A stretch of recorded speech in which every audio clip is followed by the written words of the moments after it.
Au nom d'Allah, le tout miséricordieux, le très miséricordieux.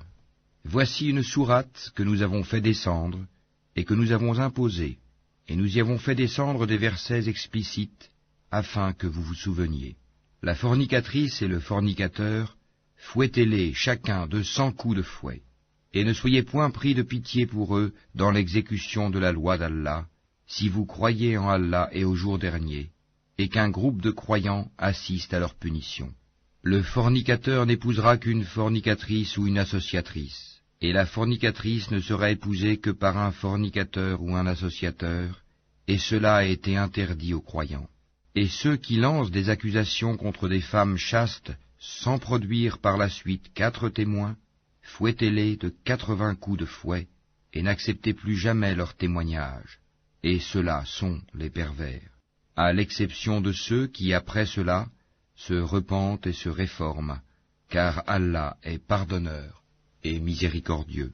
Et quant à ceux qui lancent des accusations contre leurs propres épouses, sans avoir d'autres témoins qu'eux-mêmes, le témoignage de l'un d'eux doit être une quadruple attestation par Allah qu'il est du nombre des véridiques. Et la 5e attestation est que la malédiction d'Allah tombe sur lui s'il est du nombre des menteurs. Et on ne lui infligera pas le châtiment de la lapidation si elle atteste 4 fois par Allah que son mari est certainement du nombre des menteurs. Et la 5e attestation est que la colère d'Allah soit sur elle s'il était du nombre des véridiques. Et n'était la grâce d'Allah sur vous et sa miséricorde? Allah est grand, accueillant au repentir, et sage. Ceux qui sont venus avec la calomnie sont un groupe d'entre vous. Ne pensez pas que c'est un mal pour vous, mais plutôt c'est un bien pour vous. À chacun d'eux ce qu'il s'est acquis comme péché. Celui d'entre eux qui s'est chargé de la plus grande part aura un énorme châtiment. Pourquoi, lorsque vous l'avez entendu, cette calomnie, les croyants et les croyantes n'ont-ils pas en eux-mêmes conjecturé favorablement, et n'ont-ils pas dit, c'est une calomnie évidente? Pourquoi n'ont-ils pas produit, à l'appui de leurs accusations, 4 témoins? S'ils ne produisent pas de témoins, alors ce sont eux, auprès d'Allah, les menteurs. N'eût été la grâce d'Allah sur vous, et sa miséricorde ici-bas comme dans l'au-delà, un énorme châtiment vous aurait touché pour cette calomnie dans laquelle vous vous êtes lancés. Quand vous colportiez la nouvelle avec vos langues, et disiez de vos bouches ceux dont vous n'aviez aucun savoir, et vous le comptiez comme insignifiant alors qu'auprès d'Allah cela est énorme. Et pourquoi, lorsque vous l'entendiez, ne disiez-vous pas, nous ne devons pas en parler? Gloire à toi, ô Allah, c'est une énorme calomnie. Allah vous exhorte à ne plus jamais revenir à une chose pareille si vous êtes croyants. Allah vous expose clairement les versets et Allah est omniscient et sage. Ceux qui aiment que la turpitude se propage parmi les croyants auront un châtiment douloureux, ici-bas comme dans l'au-delà. Allah sait, et vous, vous ne savez pas. Et n'eût été la grâce d'Allah sur vous et sa miséricorde, et n'eût été qu'Allah est compatissant et miséricordieux. Ô vous qui avez cru, ne suivez pas les pas du diable. Quiconque suit les pas du diable, sachez que celui-ci ordonne la turpitude et le blâmable. Et n'eût été la grâce d'Allah envers vous et sa miséricorde, nul d'entre vous n'aurait jamais été pur. Mais Allah purifie qui il veut, et Allah est audient et omniscient. Et que les détenteurs de richesses et d'aisance parmi vous ne jurent pas de ne plus faire des dons aux proches, aux pauvres, et à ceux qui émigrent dans le sentier d'Allah, qu'il pardonne et absolve. N'aimez-vous pas qu'Allah vous pardonne? Et Allah est pardonneur et miséricordieux. Ceux qui lancent des accusations contre les femmes vertueuses, chastes, qui ne pensent même pas à commettre la turpitude, et croyantes, sont maudits ici-bas comme dans l'au-delà. Ils auront un énorme châtiment. Le jour où leur langue, leurs mains et leurs pieds témoigneront contre eux de ce qu'ils faisaient. Ce jour-là, Allah leur donnera leur peine et vraie rétribution, et ils sauront que c'est Allah qui est le vrai de toute évidence. Les mauvaises femmes aux mauvais hommes, et les mauvais hommes aux mauvaises femmes. De même, les bonnes femmes aux bons hommes, et les bons hommes aux bonnes femmes. Ceux-là sont innocents de ce que les autres disent, ils ont un pardon et une récompense généreuse. Ô vous qui croyez, N'entrez pas dans des maisons autres que les vôtres avant de demander la permission d'une façon délicate et de saluer leurs habitants. Cela est meilleur pour vous, peut-être vous souvenez-vous. Si vous n'y trouvez personne, alors n'y entrez pas avant que permission vous soit donnée. Et si on vous dit retournez, eh bien retournez. Cela est plus pur pour vous, et Allah de ce que vous faites est omniscient. Nul grief contre vous à entrer dans des maisons inhabitées où se trouve un bien pour vous. Allah sait ce que vous divulguez et ce que vous cachez. Dis aux croyants de baisser leur regard et de garder leur chasteté, c'est plus pur pour eux. Allah est certes parfaitement connaisseur de ce qu'ils font. Et dis aux croyantes de baisser leur regard, de garder leur chasteté, et de ne montrer de leurs atours que ce qui en paraît, et qu'elles rabattent leur voile sur leur poitrine, et qu'elles ne montrent leurs atours qu'à leur mari, ou à leur père, ou au père de leur mari, ou à leur fils, ou au fils de leur mari, ou à leur frère, ou au fils de leur frère, ou au fils de leur sœur, ou aux femmes musulmanes, ou aux esclaves qu'elles possèdent, ou aux domestiques mâles et impuissants, ou aux garçons impubères qui ignorent tout des parties cachées des femmes, et qu'elles ne frappent pas avec leurs pieds de façon que l'on sache ce qu'elles cachent de leur parure. Et repentez-vous tous devant Allah, ô croyants, afin que vous récoltiez le succès. Mariez les célibataires d'entre vous et les gens de bien parmi vos esclaves, hommes et femmes. S'ils sont besogneux, Allah les rendra riches par sa grâce, car la grâce d'Allah est immense, et il est omniscient. Et que ceux qui n'ont pas de quoi se marier cherchent à rester chastes jusqu'à ce qu'Allah les enrichisse par sa grâce. Ceux de vos esclaves qui cherchent un contrat d'affranchissement, concluez ce contrat avec eux si vous reconnaissez du bien en eux, et donnez-leur des biens d'Allah qu'il vous a accordés. Et dans vos recherches des profits passagers de la vie présente, ne contraignez pas vos femmes esclaves à la prostitution, si elles veulent rester chastes. Si on les y contraint, Allah leur accorde, après qu'elles aient été contraintes, son pardon et sa miséricorde. Nous avons effectivement fait descendre vers vous des versets clairs, donnant une parabole de ceux qui ont vécu avant vous, et une exhortation pour les pieux. Allah est la lumière des cieux et de la terre. Sa lumière est semblable à une niche où se trouve une lampe. La lampe est dans un récipient de cristal, et celui-ci ressemble à un astre de grand éclat. Son combustible vient d'un arbre béni, un olivier ni oriental ni occidental, dont l'huile semble éclairer sans même que le feu la touche. Lumière sur lumière, Allah guide vers sa lumière qui il veut. Allah propose aux hommes des paraboles, et Allah est omniscient.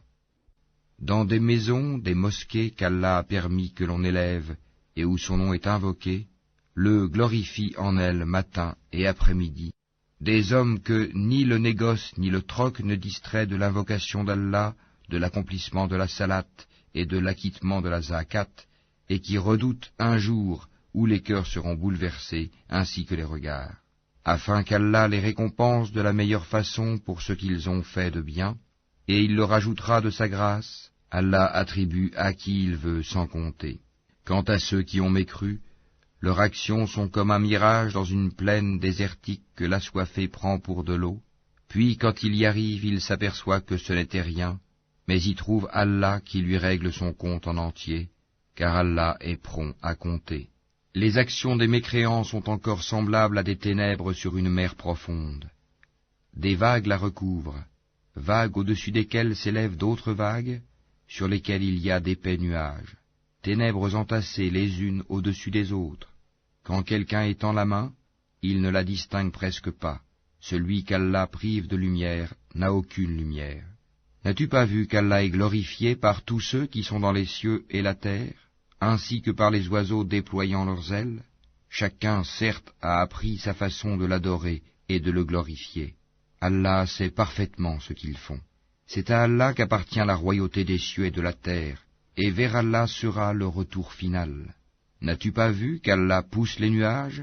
Ensuite, il les réunit et il en fait un amas, et tu vois la pluie sortir de son sein, et il fait descendre du ciel de la grêle provenant des nuages comparable à des montagnes.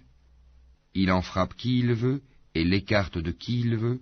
Peu s'en faut que l'éclat de son éclair ne ravisse la vue. Allah fait alterner la nuit et le jour, Il y a là un sujet de réflexion pour ceux qui ont des yeux. Et Allah a créé d'eau tout animal. Il y en a qui marchent sur le ventre, d'autres qui marchent sur 2 pattes, et d'autres encore marchent sur 4. Allah crée ce qu'il veut, et Allah est omnipotent. Nous avons certes fait descendre des versets explicites, et Allah guide qui il veut vers un droit chemin. Et ils disent, nous croyons en Allah et aux messagers et nous obéissons. Puis après cela, une partie d'entre eux fait volte-face. Ce ne sont point ceux-là les croyants. Et quand on les appelle vers Allah et son messager pour que celui-ci juge parmi eux, voilà que quelques-uns d'entre eux s'éloignent. Mais s'ils ont le droit en leur faveur, ils viennent à lui soumis. Y a-t-il une maladie dans leur cœur? Ou doutent-ils? Ou craignent-ils qu'Allah les opprime, ainsi que son messager? Non, mais ce sont eux, les injustes. La seule parole des croyants quand on les appelle vers Allah et son messager, pour que celui-ci juge parmi eux, est « Nous avons entendu, et nous avons obéi. » Et voilà ceux qui réussissent. Et quiconque obéit à Allah et à son messager, et craint Allah et le redoute, alors, voilà ceux qui récoltent le succès. Et ils jurent par Allah en serment solennel, que si tu le leur ordonnais, ils sortiraient à coup sûr au combat. Dis, ne jurez donc pas, votre obéissance verbale est bien connue, Allah est parfaitement connaisseur de ce que vous faites. Dis, obéissez à Allah et obéissez au messager. S'il se détourne, le messager n'est alors responsable que de ceux dont il est chargé, et vous assumez ceux dont vous êtes chargés. Et si vous lui obéissez, vous serez bien guidés, et il n'incombe au messager que de transmettre explicitement son message. Allah a promis à ceux d'entre vous qui ont cru et fait les bonnes œuvres, qu'il leur donnerait la succession sur terre, comme il l'a donné à ceux qui les ont précédés. Il donnerait force et suprématie à leur religion qu'il a agréée pour eux. Il leur changerait leur ancienne peur en sécurité. Ils m'adorent et ne m'associent rien, et celui qui m'écroit par la suite, ce sont ceux-là les pervers. Accomplissez la salat, acquittez la zakat, et obéissez aux messagers, afin que vous ayez la miséricorde. Ne pense point que ceux qui ne croient pas puissent s'opposer à l'autorité d'Allah sur terre. Le feu sera leur refuge. Quelle mauvaise destination!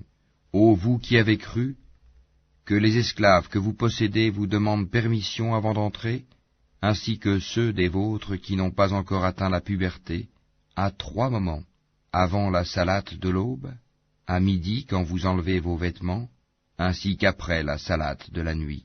3 occasions de vous dévêtir. En dehors de ces moments, nul reproche ni à vous, ni à eux, d'aller et venir les uns chez les autres. C'est ainsi qu'Allah vous expose clairement ces versets, et Allah est omniscient et sage. Et quand les enfants parmi vous atteignent la puberté, qu'ils demandent permission avant d'entrer, comme font leurs aînés, c'est ainsi qu'Allah vous expose clairement ces versets, et Allah est omniscient et sage. Et quant aux femmes atteintes par la ménopause, qui n'espèrent plus le mariage, nul reproche à elles d'enlever leurs vêtements de sortie, sans cependant exhiber leurs atours, et si elles cherchent la chasteté, c'est mieux pour elles. Allah est audient et omniscient. Il n'y a pas d'empêchement à l'aveugle, au boiteux, aux malades, ainsi qu'à vous-mêmes, de manger dans vos maisons ou dans les maisons de vos pères, ou dans celles de vos mères ou de vos frères, ou de vos sœurs ou de vos oncles paternels, ou de vos tantes paternelles ou de vos oncles maternels, ou de vos tantes maternelles, ou dans celles dont vous possédez les clés, ou chez vos amis.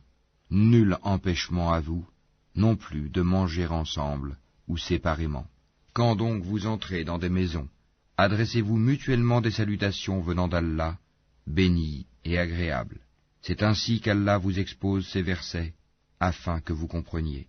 Les vrais croyants sont ceux qui croient en Allah et en son messager, et qui, lorsqu'ils sont en sa compagnie pour une affaire d'intérêt général, ne s'en vont pas avant de lui avoir demandé la permission. Ceux qui te demandent cette permission sont ceux qui croient en Allah et en son messager.